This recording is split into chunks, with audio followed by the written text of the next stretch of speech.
So, good day, everyone. Regardless where you are, good night, good evening, good morning. We have no idea.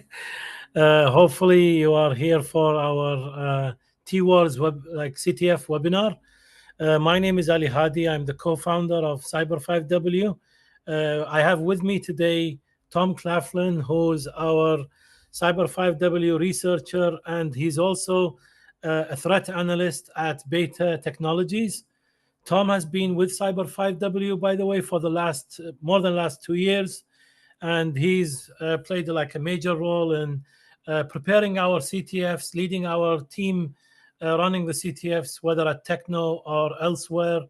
Outside of Cyber 5W, Tom works as a full time, like I said, as an information security or part of the information security team at Beta Technologies, doing DFIR, vulnerability management, threat intelligence, and a lot of other things. Tom is a nerd, so he does a lot of things.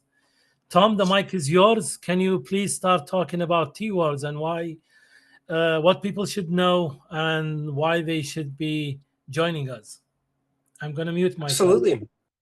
Absolutely. Thank you so much for that super nice introduction. So, before I jump into things, I wanted to give a quick shout out to all the great team that we have here. That's the main reason behind why we're able to do this. So, our team, Cyber 5W, partnered with the Leahy Center in Champlain College, and we have a couple brilliant Champlain College students working with us, all of which we'll be able to see at Techno. So without further ado, I also wanted to thank everyone that's currently in here that's registered for the CTF as well as for being here. If you're going to Techno and you haven't registered yet, hopefully this webinar is what pushes you over the line and gets you registered. And if not, then well, like Ali mentioned before we kick things off, we will be doing an in-person workshop at Techno revolving around the CTF. So getting into things, this is going to be the second year that Cyber 5W is running the CTF for Techno. The first year, we ran a fairly traditional CTF, like what you may have seen at various other conferences. It was a fairly large-scale CTF that involved multiple forensic data sources as well as a scenario at play. This year, we are deciding to change things up quite a bit. We haven't seen another CTF at a conference that's similar to this, and we think that this idea is going to be a whole lot of fun. So that idea is T-Warz. I'm sure you guys have seen that on social media, maybe on Techno's website. In this webinar where we're at today is we're going to go dive into that subject. So this CTF is going to be quite different, like I said, than other CTFs that we've done before, as well as other CTFs that companies have done before. So your typical CTF, obviously, you'll show up to the CTF event. It'll be a couple hours long, give or take a little bit, and you'll receive data sources at the CTF. Whether those are forensic images or network captures or binaries that you need to reverse engineer or whatever that may be. And you'll answer questions surrounding, those data sources. Typically, those data sources are prepared ahead of time, and the questions are written after the data sources have been prepared so that, the players, while they're going through, can answer the questions looking at all the same data. We are going to be changing that up quite a bit. So that CTF style is a little bit cognizant towards digital forensic investigative work. And what we wanted to do this year was target skills that may be a little bit more relative to DFIR work, incident response, some more general cybersecurity skills. So what the CTF is that the players, rather than take a pseudo investigative role looking into data, players are going to take the form of an IR responder, an incident responder. And we're going to set players up with traditional incident response tools. I'll talk about that in a little bit. And they're going to be given a network that a threat actor, a hacker, has launched a successful campaign through. So, like I said, let me break that down a little bit. So we have, when you go to play the CTF, you're going to be given access to a couple of monitoring tools, security monitoring tools, like what you may see in an IR environment. And with these tools, you'll have access to monitor, well, a company's network. Um, you will go into what the company is, so you'll see all of that great stuff once you sit down and start playing the CTF. But in this company's network, a threat actor, a hacker, has breached one of the systems and launched a fairly intense and aggressive campaign against this company. And the players are going to be coming in and responding to this campaign directly after it happened. So let me talk about that a little bit more. Rather than kind of pre-make all of the CTF data, the data sources, and give them to people at the conference where we would be making those data sources ahead of time, typically months in advance. All of the data we're going to be looking at is live data. Everything the company's doing, we have been kind of testing and creating currently. And everything we're going to be looking at is live in the environment. I think that we currently have the attacks running now. So most of that stuff is going to be live, and players are going to be coming in as sort of after action responders here.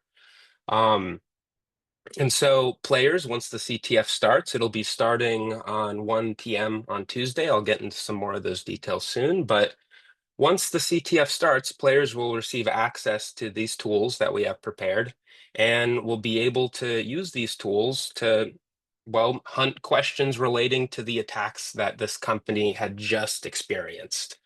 And so responders are going to be coming in directly after the fact, like I mentioned. And it's going to be a fairly stressful in a good way exercise. Kind of, you'll start getting a taste of what incident response looks like.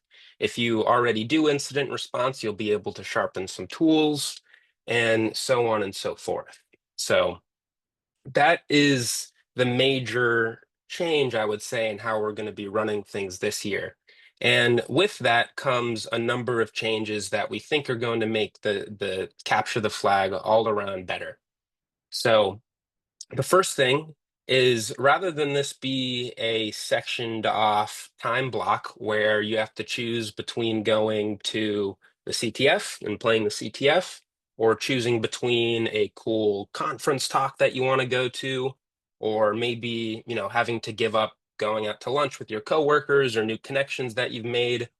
Rather than have a 3-hour time block, the CTF, it's going to span over 2 days. So this is going to give folks the freedom to go to whatever talks they want to go to, build as many connections as they would like to do, and play the CTF all in the background. So, you can be playing the CTF at 5 p.m., 5 p.m. in the day. You could be playing the CTF at 3 a.m. in the morning. You could be playing the CTF with your morning cup of coffee before you go to the conference. The CTF itself is going to be a multi-day event. So what are those days? When does it start? When does it stop? Well, the CTF is set to start on 1 p.m. on Tuesday. Tuesday is the first day of the Techno conference, and this is when we are planning to start things on that first day. And the CTF, it's going to run through around 11 in the morning on Thursday. After the CTF ends around noon, that's going to be right around lunchtime at the conference. This is where the CTF winners are going to be announced. We will have a first place, a second place, and a third place winner. And there will be prizes associated with those. We're not gonna reveal what those are quite yet, but soon enough, soon enough. Now, that's when we're going to be running the CTF. And like I said, it is going to be accessible for that entire 48-hour or so, 46-hour period. How are we actually going to be playing the CTF? Because this is going to be quite important here. The CTF is going to be completely virtualized, and it's going to be quote unquote cloud hosted. So what does this mean? This means that they're not going to have to download tools onto their computer. We'll have all of the tools pre-configured for you. You're not going to have to download data sources. You're not going to have to sit there through, an hour, 2 hour, 3 hour downloads of data sources. This was a problem that we observed last year running the CTF. And possibly the biggest advantage here is you're not going to need a powerful system. Because all of our tools are hosted in our environment along with the scenario itself, you're not going to need a super powerful system to do things like processing data, running the data through various tools. You certainly can, but it's not going to be a requirement. So let me expand a little bit more on the connection side of things. So as typical with most CTFs, the platform that the questions, the scoreboard, et cetera, et cetera, et cetera, is going to be in is a platform known as CTFD. If you played our CTF last year, you would have heard of CTFD or perhaps seen it. Or if you've played a CTF at any other conference, there's a very good chance that you've probably seen CTFD there. It's a website that's very common for hosting CTFDs or CTFs in them. All of the questions will be shown in here. The scoreboard will be shown in here. There's an interactive graph that you can see to track players' progresses as well as your progress against other players, and so on and so forth. And so this is going to be through a website that we're going to provide. And these links are all going to be provided for you before the start of the CTF. When you go to this link that we're going to provide, you can create your account in our CTF website using a registration code. Again, this registration code is going to be provided before the start of the CTF. And once you put that registration code in, it will let you log into your account. Now, in CTFD, there is obviously the typical stuff to register your account, your email, a password that you configure, but there's also a username that you have. And one of the things that I really would like to mention is that this username is going to be public facing. Other players in the CTF will be able to see this. And so we ask that people keep their usernames work appropriate. And then on top of that, if you would like to do things like, potentially restrict potential PIIs, such as your name, email, something like that, I would advise against making that your username. On top of having this CTFD board where everyone's going to be seeing the questions, the point values, the scores of everything, there's also going to be the environment itself. Like I mentioned, the environment, it's all going to be hosted in our, or I should say Leahy Center's cyber range environment. This is that cloud side of things I was talking about. All of the processing, all of the environment, all of the compute power is going to be stored in this environment. And the access to here is through a VPN. So we're going to be distributing a WireGuard VPN file along with instructions on how to connect to the WireGuard VPN. And this WireGuard VPN is going to grant you access to the tools, the two tools. This access is going to be granted through an IP address. You'll just have to connect to the VPN and then put that IP address in your browser, and it will be as simple as that. You'll have all of the data at your disposal through those tools. So, with that being said, let me talk a little bit about the tool setup that we're using, because I'm sure this is a lingering question on most people's minds here. If I can't bring my own tools, what tools am I going to be using? The two tools that we have set up for you are a SIEM and an EDR. And that SIEM being the ELK stack, and the EDR being Velociraptor. Now, the way that these tools are configured are going to be quite important to how we go through and analyze the data, how we play the CTF. Now, we will have a whole separate workshop to talk about using these tools. And I'm going to expand a little bit more on that when I kind of start talking about some of the supportive resources that we have to offer. But like I said, our two tools are going to be the Elk Stack and Velociraptor. The Elk Stack is going to be our main ingest of all the network activity that's happening and all of the event log activity that's happening. And those event logs are going to be coming through as sysmon event logs. And Manuel, I'll get to that question in a second. Thank you for asking. And that's a good point. I do encourage people, as you have questions, throw them into the chat. I am going to be keeping my eye on the chat, and if I see questions in there, I will address them. Moving on from there, just to talk about the Elk Stack a little bit more and go in a little bit more detail. The network traffic is all going to be Zeek logs. If you haven't heard of Zeek before, I suggest maybe doing some Google searching if you're curious about it. And if you don't have time for that, then I would highly suggest coming to our in-person workshop that we'll do at Techno to learn a little bit more about the tool. But those are going to be the main data sources that we're going to be working with in the Elk Stack, is sysmon events as well as Zeek logs.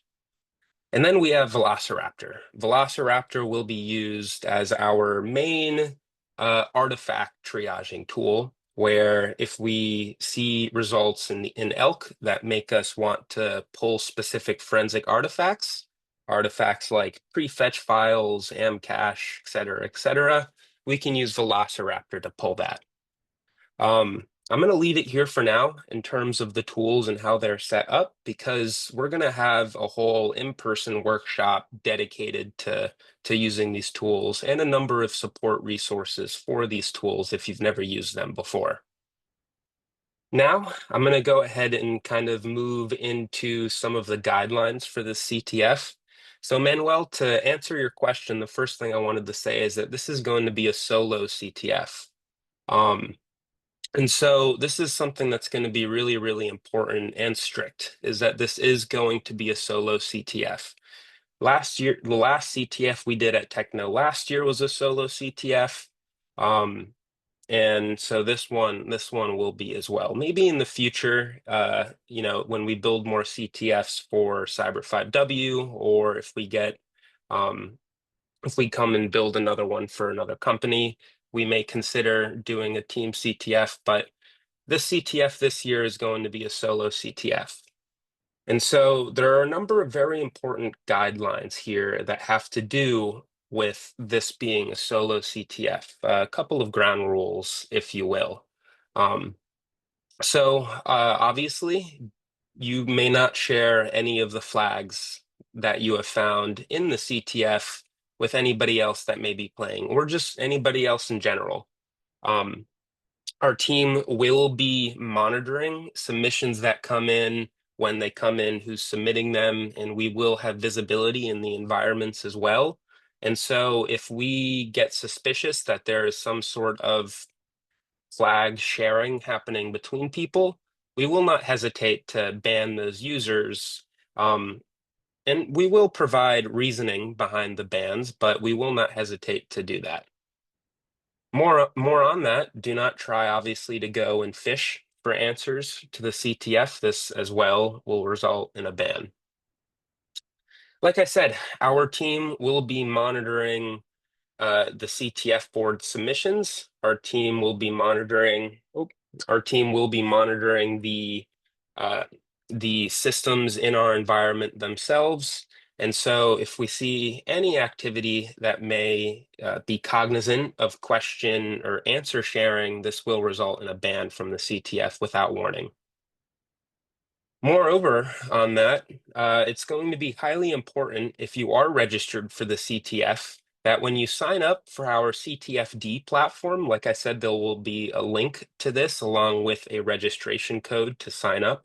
It is highly important that when you sign up to this CTFD platform, that you use the same email that you registered for the conference with.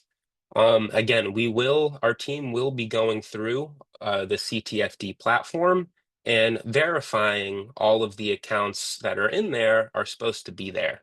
And if we see an email registered for the CTFD platform that isn't on our registration list that we have, that may also result in that account being banned. And then the last requirement that's going to be with the CTF is do not, under any circumstances, attempt to interact with the company environment itself. We are here as responders to the incident that is happening. We are here to analyze what has happened, what the root cause is, and answer questions along the way with that. We are not here to try to go and break the environment anymore. We're not going to be trying to abuse the VPN access that we have to move in there. That said, we have everything locked down and nobody will be able to do this. So no need to fear accidentally doing something that may get you in trouble.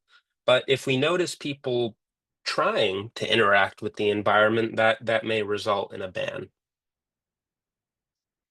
Now, to move on from there, like I mentioned, the CTF, it's going to be a two to 3 day CTF, a 46-hour CTF.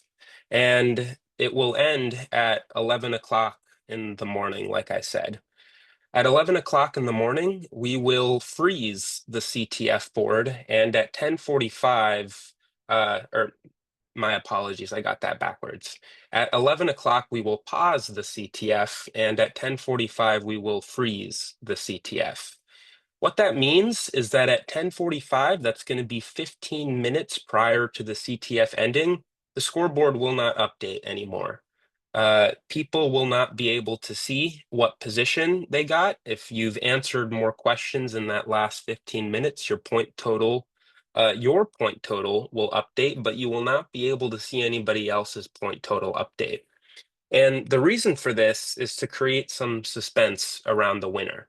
And so I want everyone playing the CTF to be aware of that fact, that the board, it will freeze at 10:45 and you will be unable from seeing the scoreboard update, unable from seeing other players' points update, and so on and so forth. And so make sure, even if you're locked in at first place in the last 15 minutes of the CTF, make sure to still get in there and secure that position, because you won't know if somebody else is moving above you. And then the CTF will end at 11 o'clock, and our team will take that hour to go and find the first place, second place, and third place winners. And those will be announced at the lunch on that Thursday. It's going to be the final day of the conference, and we will be awarding prizes to the first place, the second place, and the third place players. Like we mentioned, we're going to keep those prizes hidden for now, and they will be revealed shortly. To move on from there, I want to go and start talking about some of the supportive resources that we're going to be offering here. Now, we understand that given how the CTF is set up and the tools that we are offering here, everyone that's playing may not be familiar with the tools that we're going to be using here. And that's okay.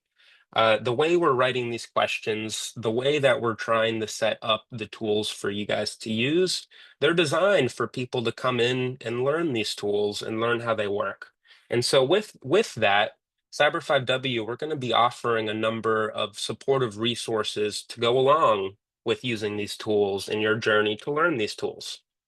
So the first thing that we're going to be doing is we are going to be giving a technically focused workshop at Techno. This is going to be the first day at the conference, and this workshop will explain, it will go more in depth on using the tools. It will show off the tools. Unfortunately, I will not be showing the tools off today. You're going to have to wait a little bit longer for that.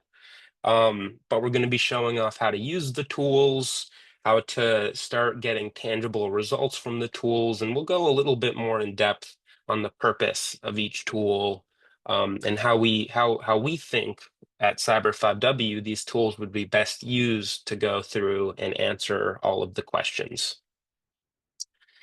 On top of that, we are creating cheat sheets of the various tools that we have to offer here. And these cheat sheets are going to be distributed at that workshop that we will be running, that technically focused workshop on the day the CTF is going to start. And so I would highly, highly, highly recommend coming to this first workshop. Like I said, we'll give a much more in-depth look at the tools themselves, how to use the tools, how to parse data with the tools. And then this is where these cheat sheets will be distributed. And these cheat sheets, we think they're going to be integral to working with the tools if you've never worked with them before. Now, to go a little bit deeper, I would like to talk not so much on using the tools from a technical perspective, but use how they are set up a little bit, and how you can start learning about these tools beforehand, and how you can use the cheat sheets and work with the tools if you're new while you're playing in the CTF. So, as I mentioned, our ELK stack has two primary points of data flowing into it. Those two primary points are going to be Zeek logs. Zeek, formerly known as Bro, is a network monitoring tool. And the other source of logs are going to be sysmon logs from the sysinternals tool. And so if you are really looking to get a jump on learning some of these tools, seeing what you're going to be seeing in the CTF and starting to prep yourself to go through and answer these questions faster, this is where you would want to direct your research, looking at Zeek, looking at Sysmon. But like I said, if you don't want to get that head start jump on things, we will be explaining how to use these tools and be proficient in them for the CTF. On top of this, we highly recommend that if you are really struggling with the tools, after you went to the workshop or with the cheat sheets, we highly recommend to use AI with these tools as well. Given the nature of the tools and how folks typically interact with the tools, AI can be a very strong resource for you to use when working with these tools. Uh, you will see this a lot more in the workshop that we're going to be running on Monday, but the ELK stack and the way we're going to be working on it is going to be query based. And so we're going to be writing queries and using those to hunt for different things. And AI has gotten to a point where it's quite good at assisting with these queries. And so that is one thing that I wanted to make clear. If you had any questions in your head, like, oh, can we use AI for this? Yes, you can use AI. I'm going to go ahead and now pivot from the tools a little bit, and I'm going to move on to the questions themselves and talk a little bit about those for if you haven't played last year's CTF, or if you haven't played any CTF, to give you a bit of an idea on what the questions are going to look like and how the point system will work. So when folks get into the CTFD platform, you're going to notice that you won't see any questions available. If you're registered for the CTF and you log in, you won't see any questions available. And the reason for that is the questions are going to be dropping at 1 p.m. sharp. At the exact time that the CTF kicks off, this is when the questions will release. And so prior to the CTF, if you're registered for the CTF, you will be given access to this board to go register an account. But you won't see anything available on that dashboard until the moment the CTF starts. And then once the CTF has started, you'll be able to move into the CTFD platform. You'll be able to view all of the questions in there and start answering the questions. Now, how are the questions structured? What is that going to look like, you might ask? Well, We are going to break the questions down into a point system. Most CTFs will break this down the same way, and we are going to do the same. And the way that point system is going to work is a question will be either rated 5 points, 10 points, 25 points, 50 points, 75 points, or 100 points is going to be the largest value you could possibly see in the CTF. And obviously, as the points grow, the question is going to increase in difficulty. A 5-point question is going to be much, much easier to answer than a 50-point question, for instance. There may be more places to check. There may be more difficult queries that need to be run, or you may just have to think outside the box in a specific way to come up with the answer to the question. Now, when it comes to answering the CTF questions themselves, it's going to be very, very important that you keep an eye on how this will work, because the CTF questions are most of them are going to be configured to let you have unlimited attempts. But there will be certain questions that will say only 1 attempt allowed or only 2 attempts allowed. And if that is the case, and you go above that attempt limit, the question will lock itself and you will have no way to get those points. And so if a question does have a limited amount of attempts, I would highly, highly recommend that you are sure of your answer before you submit it. I'm going to pivot to a question that I see in the chat real quick. What is the level of expertise this CTF is aimed at, and how long is this CTF? That's a great question. So the expertise of the CTF, we are designing it for beginners. Now, there will obviously be a number of questions in here that are going to be higher point questions, much harder questions, and a good challenge to go work off of. But a lot of the questions and the way we wrote the questions and built out these tools are designed for people that may be new with some of these tools. Now, that doesn't mean if you use ElkStack and Velociraptor on a daily, that doesn't necessarily mean that you're going to have an advantage. As I mentioned prior to running the CTF, we will be holding a workshop where we're going to be running through how to use all of these tools. And the way that we've configured these tools, we've tried to cut out as much fluff from the tools as we possibly could. And so we will be demonstrating how to use the tools with the features that are available and that we've given access to in the in-person workshop. And on top of this, the cheat sheets will be here as well to help you. Now, when it comes to how long the CTF is going to be, it's going to be around 46 hours. The start time is going to be around noon, around 1 o'clock on Tuesday. And the end time is going to be around 11 or so. And like I said, the board will freeze at 10:45, where you won't be able to see the scoreboard update anymore. And then with the winners being announced at noon at lunchtime. So I see another question. Let me read this real quick.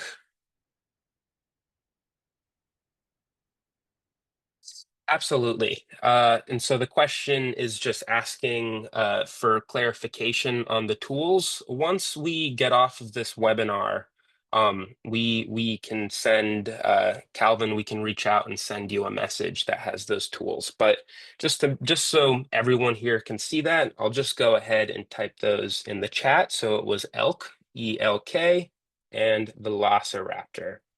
And the ELK stack will be ingesting Zeek logs and Sysmon logs. And then, as I mentioned, Velociraptor will be used to pull artifacts from the Windows systems themselves. Artifacts such as prefetch files, certain event logs if you need those, Amcache, et cetera, et cetera, et cetera. Now, moving on from there and circling back to the questions a little bit, there is a chance that we could be incorrect with a specific flag. Uh, there, we do have a vetted process for going through and verifying all of the questions, and that is being used in this project so that we can be as sure as we can about the flags that we see. But there is always a chance that we may have missed something. And so, because of this, and if you need any other support in the CTF, we will have a main command and control room for the CTF. Now, and I would encourage anybody throughout the duration of the CTF to come to this command and control room and ask us for support or anything like that. Now, what I will say is that our team has absolutely no problem saying no. There could be chances where you may be asking for clarification on a question, and we may find that the clarification you're asking for may lead to the flag. We will decline to answer, and we will say no. There are chances where what you're asking or the flag that you're asking about um, or sorry, there may be chances where you're asking us if a flag that you think is correct or not. And that may not be the case. That it may be you may just have to go back and check again. Now, we will be nice. We won't just say, no, go away, but we will try to help you along in a way that won't necessarily lead you to the answer to the flag, but help you receive enough clarification that you're looking for. Now, we will have people in this command and control room for the CTF for most of the duration of the CTF. The only times where we may not have anybody in that command and control room is going to be obviously at the nighttime. We're not going to be stationing anybody in that room overnight. It'll just be during the run of the conference. Now, moving on from there, I have one last subject to kind of move into and talk about. And then after that, we can open it up to a more general Q&A where anybody that may have questions can ask them into the chat, and I will go and I will answer them. So the last thing with the questions is that we'll notice them get broken down into a number of different groups. And these groups are going to be targeting different parts of what we are seeing in the environment. There is going to be a dedicated group for an introduction to the tool to help people learn the tools, get a lay of the land in our environment, and help take some of the stuff that you may have learned in the workshops and with the cheat sheets and put that to action. There's going to be question groups targeting different stages of the attack. Like I mentioned at the beginning of this webinar, uh, this CTF is going to be based around incident response. And it's going to be incident response on a company that had a threat actor move through with an active campaign in the company. There are going to be, or the attack campaign had aspects of initial access, enumeration, exfiltration, privilege escalation, lateral movement, and so on and so on and so on. And so there are many different facets of this attack at play here. And when it comes to working through the questions, you'll notice that each question is going to be grouped in to a different stage of that attack or stages. And the only thing that we will give you to go off on when the CTF starts is the time that the threat actor was first observed in the environment. So when you come to sit down and play the CTF, you'll sit down, you'll be briefed as after action reporters, and we'll tell you when we first observed the threat actor in the environment. And you'll have to use those to start building your own investigation and use that to help you answer the questions. Now, that was all that I had in terms of my, well, information dump, for lack of a better word. And I'd love to open it up to any questions that anybody may have had. If you're registered for the CTF and there's something that I didn't cover, feel free to go ahead and throw that into the chat. If you're on the fence about potentially registering for the CTF and you have a couple of questions that may push you over it, I'll throw out stuff like that as well. Thank you, Tom. So are there any questions from anyone? Any question that you have in mind?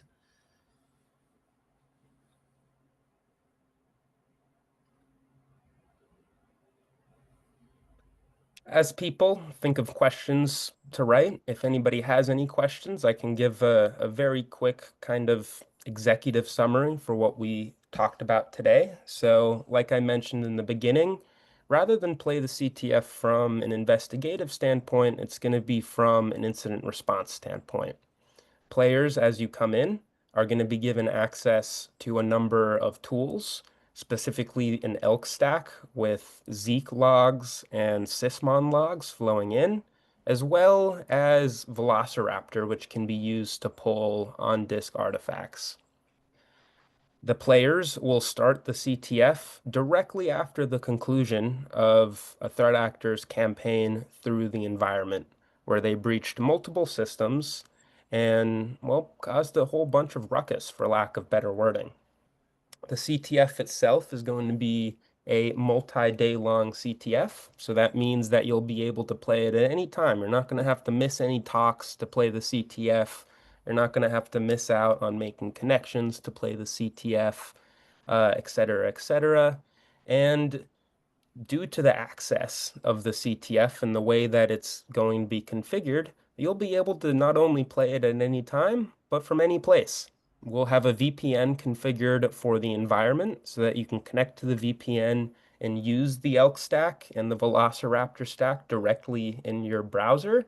And the question board for the CTF will be publicly available as well so that you can see all of the questions online. Just very quick reminder on the guidelines. This is going to be a solo CTF, and so that means do not share any flags that you found, do not ask or fish for any flags that you find, and do not try to tamper with the environment at all. All of these could result in a ban.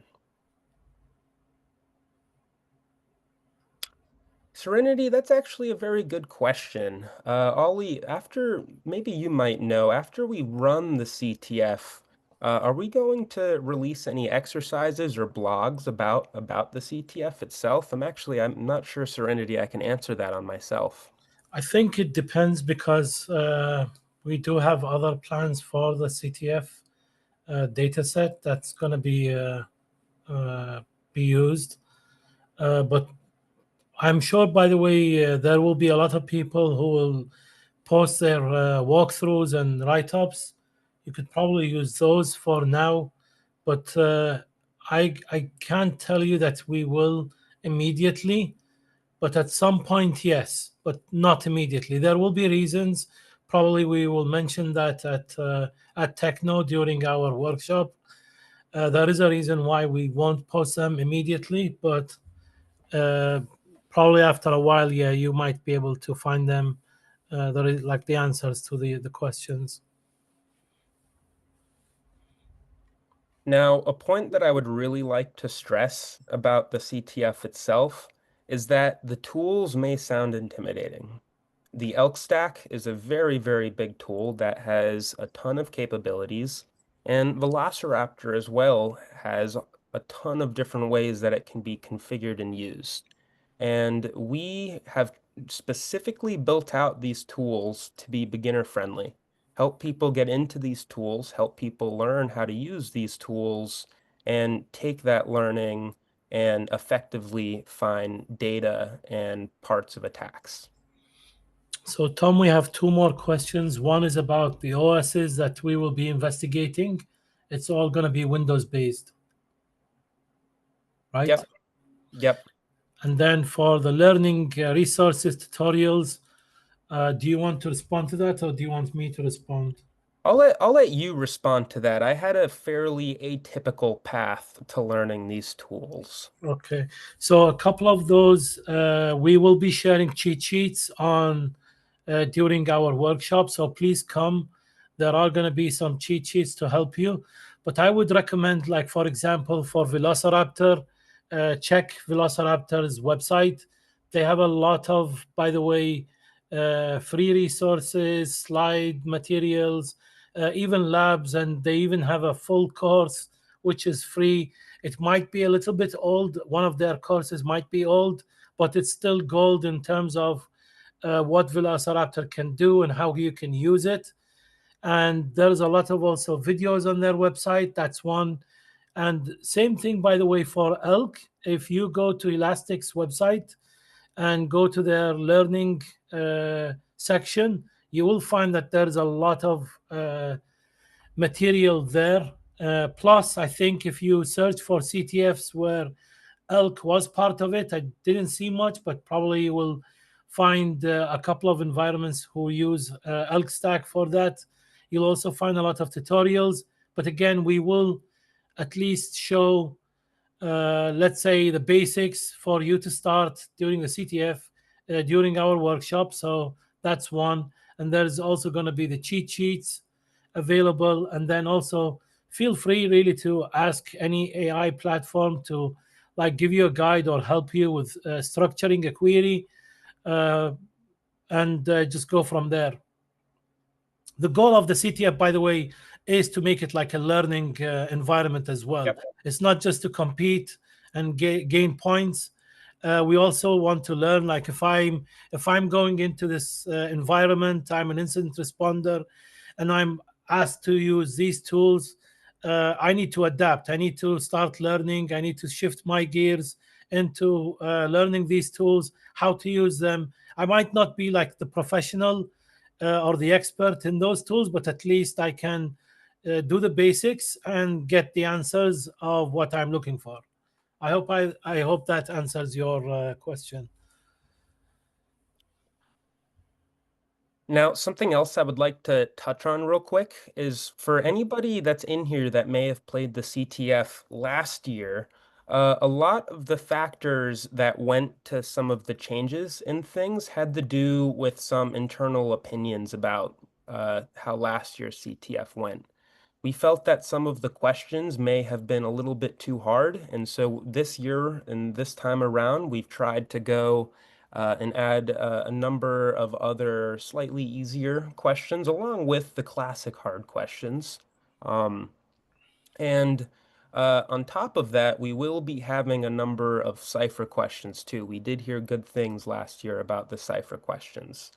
That wasn't something that I previously mentioned, but we will have a couple of cipher questions with, uh, well, I'm not sure if I can call it a fan favorite, but a question returning, an unsolved question at that, that will be returning from last year. Um, and so I encourage everybody to have a lot of fun when going through and playing with the cipher questions. All in all, I think we'll have somewhere around 30 to 40 questions or so, and the point total is going to be somewhere between 4 and 600 points total for the CTF. Great. If there are no more questions, by the way, we can, Tom, end at 5:55 in our time zone. Calvin, apologies, I glanced over your question, but yeah, I'm in the EDT right now, Eastern. It's currently 5:54.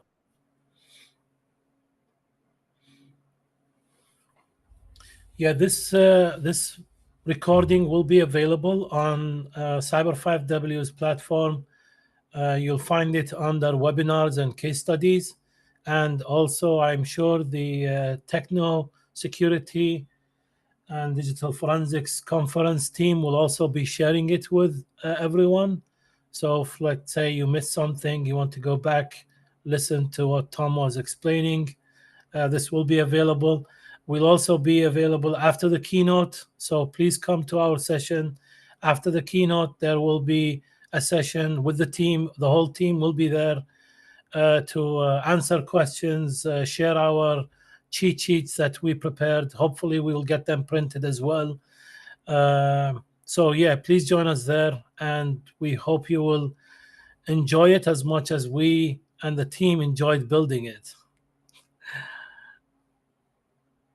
Okay, Tom. Then It has been a lot of fun building this year's CTF, especially with the change in things. You'll notice when you get into the environment, like I was saying, that all of the data is going to be live and current rather than a couple months stale. So it has been really fun and interesting for us to build this, and we hope that you all enjoy it as much as we did building it.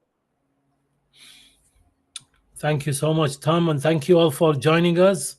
We look forward to see you again, either in our webinars, which happen every month, and also we look forward to seeing you at Techno. You're very welcome. Thank you all. Thank you all.